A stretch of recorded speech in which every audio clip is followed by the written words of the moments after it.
Hi, everybody, and welcome to episode 6 of CME in Conversation. I'm Dr. Liz Stafford, and I'm delighted to welcome Dr. Kirsty Devaney today to talk to us about composing. Over to you, Kirsty. Tell us a little bit about yourself. Sure. Thank you so much for having me and for allowing me to talk about things that I talk about all the time and I'm still really excited about talking about, which is composing in the classroom.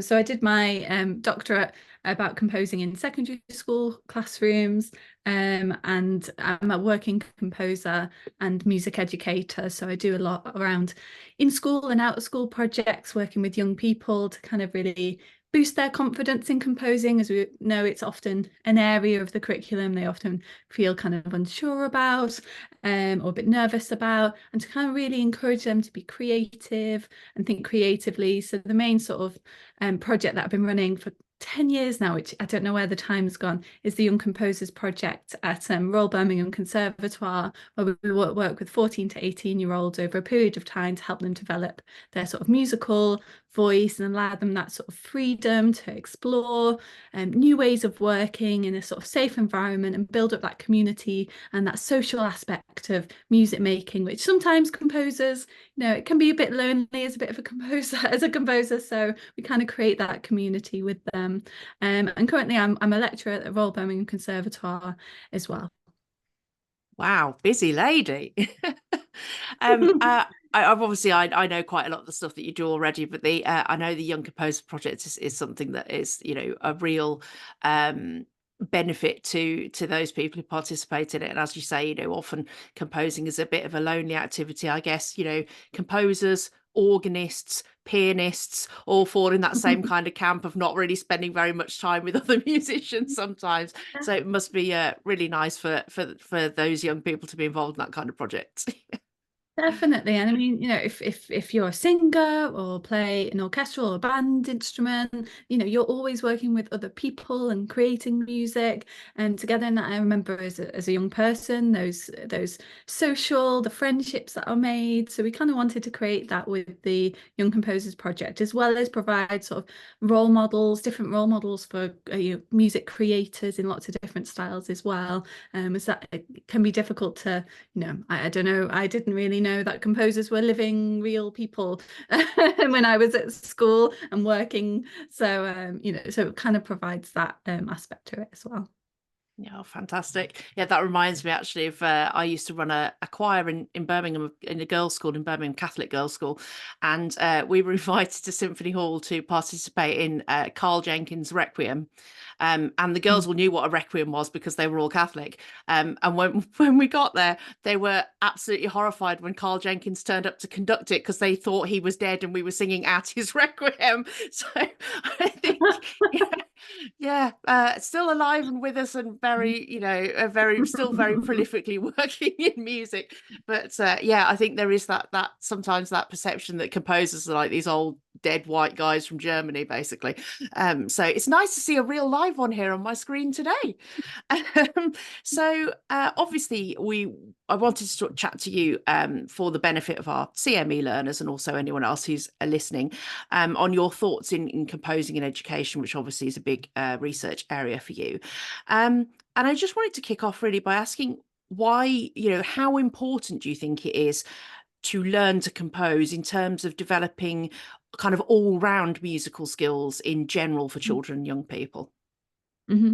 So I'm obviously going to be biased. I think it's really important as part of being a musician, and it really is. I mean, when we look at all the musicians in the real world making a living, you have to be, able to do lots of different things. Whether it's, education work where you may be expected to do a bit of teaching of composing or creative music making, or improvising on the spot and all these sorts of things. So it really is, and the industry is difficult, and we need to kind of make sure that our young people are kind of able to work in lots of different ways and explore that. So it is a massively important part. But I think as well, composing, there's lots of different ways to approach composing, and there's benefits of different approaches. And something that came out of my research is sort of this sort of two sides of composing teaching, and what it can benefit for a young musician. Is the first one was kind of about composing can really help embed the teaching of certain skills, theory, knowledge, techniques, things like that. So if we have sort of students that are, working on different chords and things like that, so perhaps we can set them a composing task that, it invites them to explore that in a different way, and it embeds it just in a different kind of way. And then the other side of the coin is that sort of teaching composing to be really creative and express themselves. And that's a big part, music with young people, teenagers, especially in music identity. So having that freedom for young people to explore maybe topics that are important to them or personal topics. And it's not something that when I've worked with young composers, it's a real big part of why they want to compose, and maybe they're dealing with certain things. And obviously as teachers, that creates sometimes that difficulty, because composing is so personal. Okay, how do we give feedback to a young person who's perhaps shown you something for the first time that may have a personal connection? How do we support them but also push them forwards as well? So it's always that kind of, with creative work, how do we approach that feedback? So for me, I always kind of think around, supporting them, praising them, giving them that confidence boost, and then trying to get them to ask questions about why they did things. For me, composing is also about making decisions, and why should we do this, or should I put this on this instrument, or should it sound like this, should it be a bit quieter? So it's getting them to really think about the decisions that they make, and try and make that sort of feedback sort of owned as well from the teacher. So something, if there's a suggestion, I always go, oh, this is just my thought, or what about if we could do this or this? Or I try and suggest different ways they could approach something, which as a composing teacher, it can be quite tiring. I always try and give a couple of suggestions for something that maybe they're working on, or a problem that they face. Maybe they've got to a point and they don't know what happens next and they're really struggling. So I sort of try and suggest at least like 3 different options, which is great creative thinking for me. Sometimes I suggest things, I go, it's quite a good idea. I quite like that idea actually for myself. So I think there's that kind of 2 sides of the benefits of composing, of that kind of embedding that technical knowledge, understanding the music a bit more that they're maybe performing and creating, and then that sort of self-expression side. But what I found when working with secondary school teachers is they sort of talked about, oh, well, you need the rules first before you can be creative. So we teach all the technical stuff first, and then they can be creative afterwards. Sometimes it was the other way around, less frequently that, okay, let's just be creative and then we can start embedding the skills. So what I've kind of tried to do in my own work as a composing teacher is to kind of embed them in a more holistic, maybe cyclical, so if I with the Young Composers Project, a big part of that is to allow them to have self-expression. But if they can't quite, there's something they want to express but they don't quite have the harmonic language that they want to explore, then we have to kind of introduce a little bit of theory around harmony perhaps, or extended chords or cadences or whatever it is. But it kind of came from them wanting to express themselves. So I think that kind of more holistic cyclical approach to sort of the theory and skills and then that creativity helps create that really much more kind of diverse musician. Oh, thank you. I was struck by a few things that you said there, and I was thinking that composing is probably one of the only things that we can do in school where we can be creative. I mean, there's a lot of stuff that we do in school where you just have to get it right, don't you? And even in music, if you're focused on being a performer, or you're focusing on learning the skill of performing, that's about getting things right. Whereas composing is about having a blank canvas and expressing yourself. And yes, obviously you can argue that a composition that is, you know, more pleasing to the ear or works better is righter than one that isn't, but there's much more scope for experimentation and creativity and getting things wrong and trying things out than there is in probably a lot of the other aspects of the curriculum in general, I would have thought. Mhm. Yeah, and we talk about music as a creative subject, but I think we need to think, is it always creative? What is creativity? What do I mean by creativity? So finding these ways that students can have a little bit more ownership or make these their own decisions. And like you said, even if and it's about uncovering that intention. So my role as the tutor in maybe listening to a student's work is to uncover that intention. And if somebody's written something that's perhaps quite harmonically quite straightforward, or with lots of repetition, but then they say, oh, that's because I wanted this monotonous cycle because it's about being really bored about something, and I want oh, okay, well, that completely reframes it. So part of that conversation that you have with the student is finding, uncovering that intention, yeah, and helping them kind of also how do they achieve what it is that they achieve. And that, like I say, is maybe through offering some different listening tools, so different types of musicians, creators that they could listen to, which they may not have been uncovered yet. So that's another aspect of what we can do as tutors to kind of help them expand their language. Yeah, and I really like your idea of kind of not they're not necessarily having to learn loads and loads of theory and stuff before they can start. The fact that that can be kind of like fed in as you go Mm. along. And it reminded me randomly of a Twitter conversation I was having, or a thread I was involved in earlier in the week, that was about teach like a champion, and it was about kind of directed learning, all this kind of stuff, and it got on to music, and there were some quite strong opinions in that thread, and somebody was saying, you've got to understand harmony and modes and scales and keys and stuff before you can be creative. And there were some early years practitioners in there going, no, my kids can like make up a song by themselves at the age of 3 or 4 without knowing anything about any of those things. And I think Mm. maybe it's something to do with that term composer that makes us think of something that has to be very formal and structured and very theoretical. But of course, Mhm. we can be creative with music, and we can compose without a lot of that information. And probably the majority, I would say, of certainly our primary school children and quite a lot of our secondary school children probably do that process without any of that formal knowledge. Definitely. And when we say like, oh, well, you can't do it until you know harmony, well, where do we stop? What harmony are we talking about?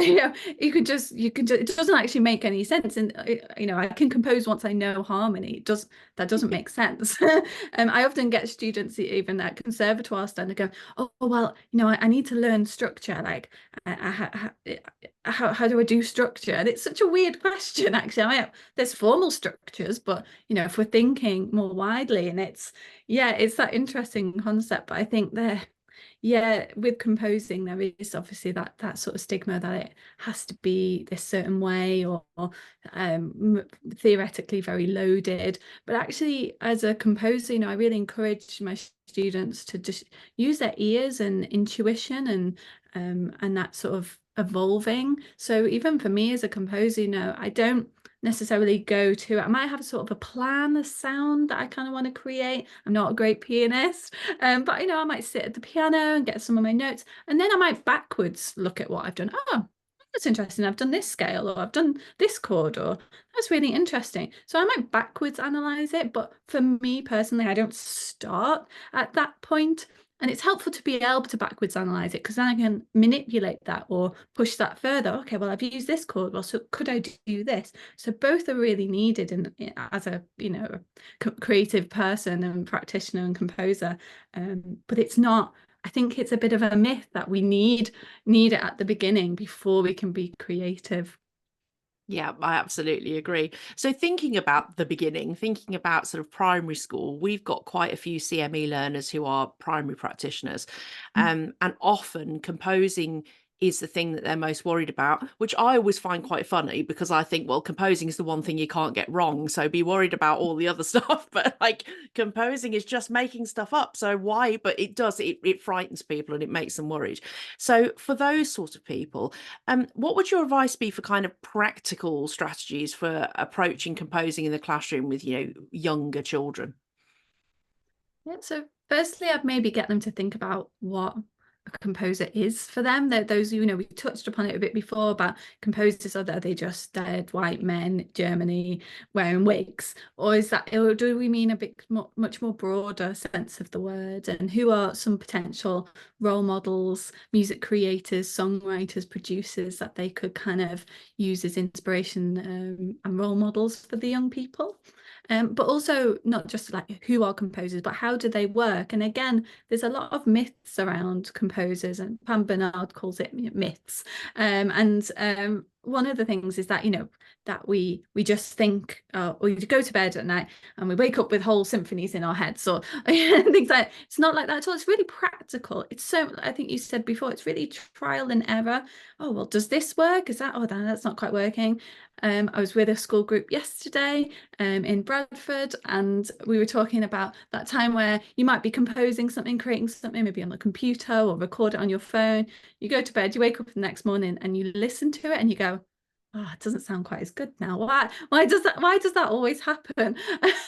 So, you know, a bit of time away, reworking things, re-listening to things, getting feedback. It's a really practical thing. So I would really encourage primary practitioners and teachers to allow their young people to be practical with their music making and get them, I said before, about making decisions. So as soon as a young person has made a decision about the music, and it can be really, you know, that sort of ground level, what instruments should we have? So imagine we've got a, you know, group of percussion instruments and a group of young people. Do they select their instrument based on, oh, it's just the biggest one and I want to hit the drum? Or do they base it, make a decision going, well, actually, I want this bell thing because it's about a magical forest, and that's the twinkly like the fairies. So that they've made a really precise compositional decision in just picking their timbre, the things that they want to work with, the sounds that they want to work with. You know, do they want it loud? Do they want it quiet? Do they want high notes or low notes? Do they want it fast? Do they want it slow? Does it change? And then thinking about the structure of the music, should we just all play all at once, all the time? Or should just one person start and then the next person, and then the next person? Or should everybody come out at one point? So it's really kind of playing around with those decisions, those early decisions, because that's what professional composers are doing. You know, maybe we have just more decisions to make, perhaps, and maybe we're making more decisions about specific notes or harmonies, perhaps, not always, but that's what we're doing. We're just making decisions. So if we kind of strip it back and get rid of the kind of all of those myths and worries about the big great composers or these big pieces, and just bring it down to, can we make a decision about what this music is? And one way that we can help the students make those decisions, because when it's just abstract, or here's some instruments, let's make some music, I think you mentioned that blank page or that blank space that they need to fill.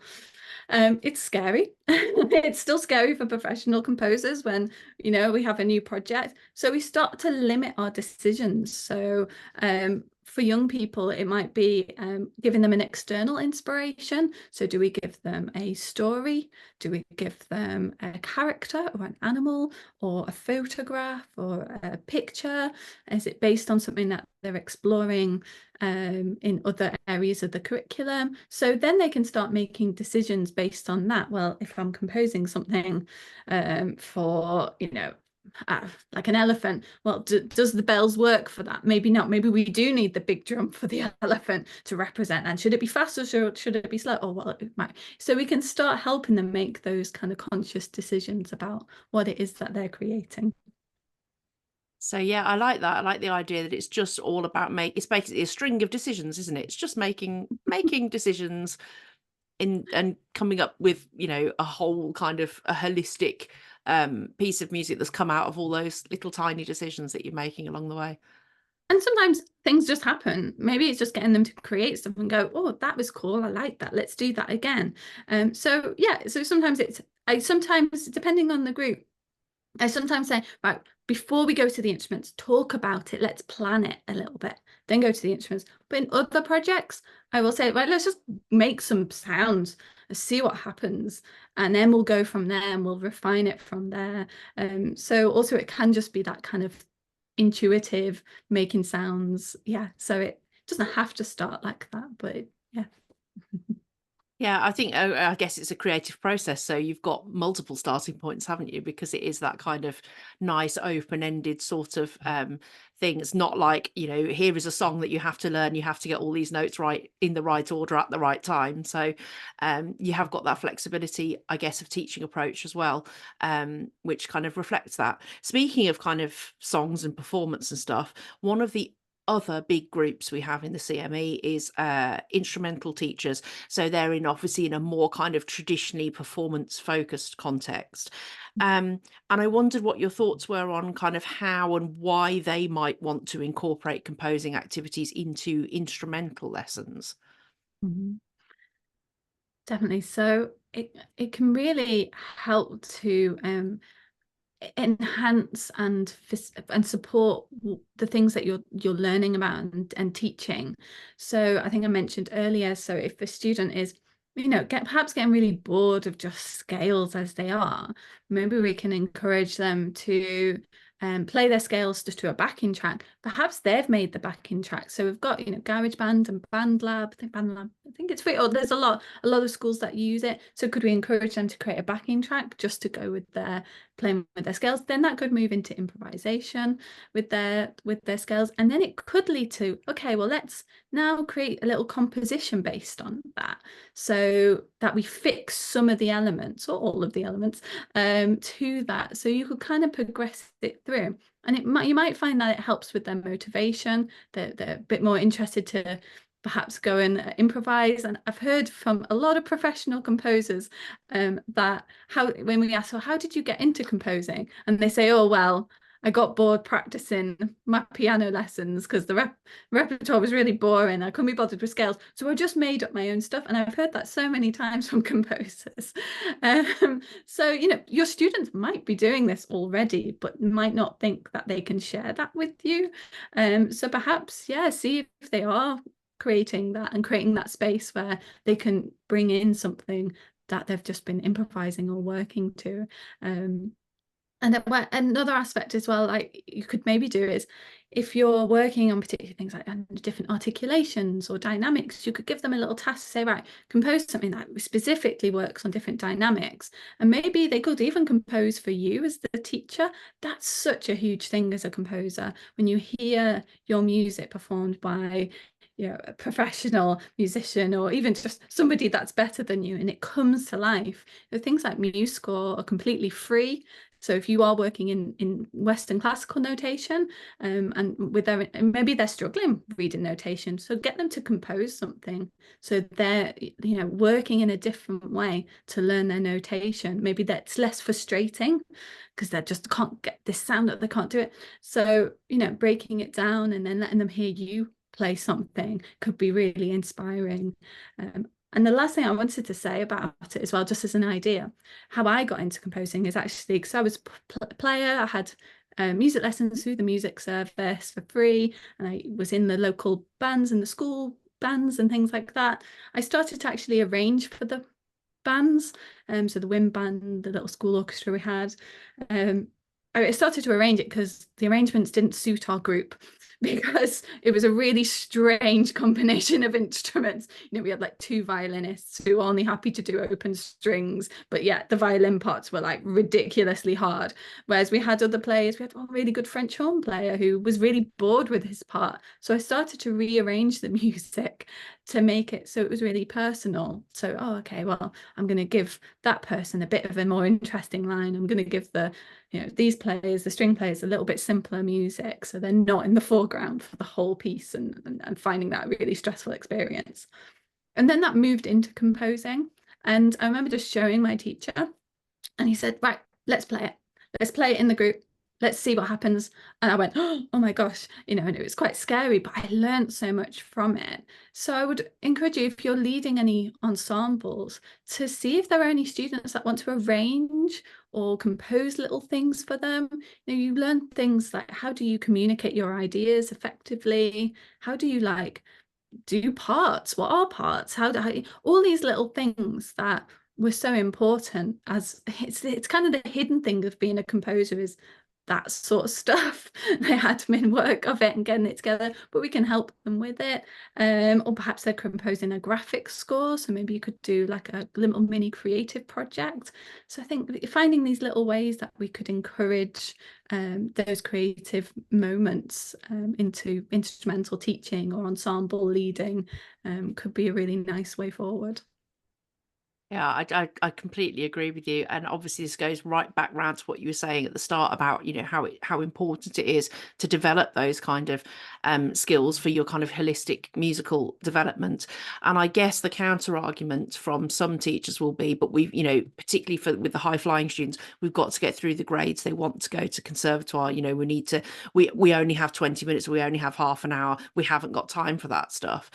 And in the conversation that I had in the last episode with Nate Holder, we were talking about this a little bit as well, and the idea that actually it's a bit of a misnomer. And as someone, I know obviously you're working in a conservatoire at the moment, I've also worked in a conservatoire, and what we're really looking for in the industry and as you know, in higher education is those students who have all those extra strings to their bow. Because when somebody comes to you with, you know, amazing sight reading ability and amazing technique, but no kind of wider musical skills and no kind of understanding of different musical genres and stuff, it's very hard to reverse engineer that. Whereas if somebody comes who's got lots of creative flair and is really flexible and open to working different ways, but is a bit ropey at sight reading and has some technical issues, you can hothouse those things, you can fix those things very quickly. It's very difficult if you've come through that kind of very narrow pathway, I think, to then put the creativity back in at the age of 18 or 19, I would say. Definitely, I would definitely agree with that. Yeah, and I think having yeah, just that openness to try things, that taking risks, that don't always work, but we learn from them. Yeah, and I think there is that whole thing around, especially in the classical music sphere, of like that perfection where we're waiting for, we're trying to get to that perfect performance, and it's so much kind of pressure on them as well. So yeah, and in terms of the courses, I mean, I worked at the University of Wolverhampton as well in the music course. You know, we are after those kind of much more open, wide ranging of different skills, and that's going to really support them through, you know, if they want to enter the music industry in their career, being able to do that. Yeah, definitely. Yeah, I totally agree. We're on the same page. Well, thank you very much for all your insights today. Were really helpful, and I know that our CME learners will find that useful when they're looking at the little bits of the qualification where they have to talk about, oh, excuse me, my earbuds just falling out. It's because I've been smiling too much as well. So as I was saying, yeah, there are bits of the qualification where they have to talk about composing. So I know that this discussion would have been really helpful for them. If you are watching or listening to us and you are thinking, what's the CME? There's information underneath the video that will tell you what the CME is, but it's a level 4 qualification for music educators working in any kind of context, and it's available through us at Music Education Solutions right the way across the world, because it's through distance learning. So do check out the information underneath the video and click on the links if you want to have a look at potentially getting involved with that. And also you can, of course, press the subscribe button, and then all of these videos, we do one a month, they will magically come into your inbox so that you know that they're there. You can catch up with all the previous episodes as well on our CME and Conversation playlist. So thank you again to Dr Kirsty Devaney. Really great to chat to you today. Thanks everybody for watching, and see you all at the next episode.